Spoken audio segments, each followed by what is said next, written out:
Ya.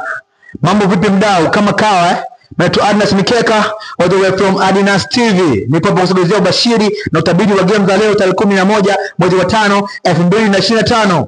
Lakini pia na mikeka miwili, tamtam na mkeka mwarobaini. Mkeka tamtam ni ile simple to win, lakini pia mkeka mwarobaini ni ngumu kumeza au si ngumu.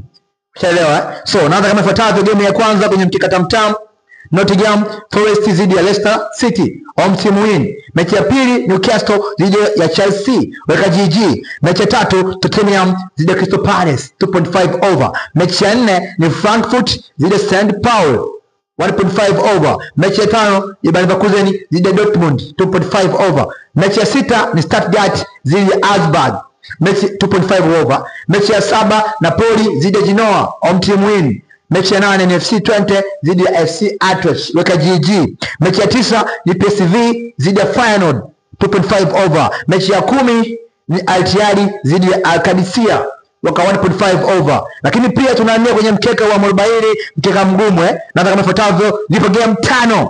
Game ya kwanza ni Bayer Leverkusen dhidi ya Dortmund, away team win. Mechi ya pili Liverpool dhidi ya Arsenal, away team win. Mechi ya tatu ni Newcastle dhidi ya Chelsea, home team win. Mechi ya nne ni Torino dhidi ya Inter, away team win. Mechi ya tano El Clasico, Barcelona dhidi ya Real Madrid. Tunafahamu ni dabi wa Hispania pale. Bwana, mimi kwangu namshushia Madrid win or draw, kwa nampa away team win or draw. Mimi tu Adnas Mikeka all the way from Adnas TV. Pita pale Instagram andika Adnas Mikeka TZ, pita pale TikTok andika Adnas Mikeka TZ, pita pale YouTube andika Adnas Mikeka, subscribe na kushare. Bye bye, I wish you good man. Kesho pia ni siku.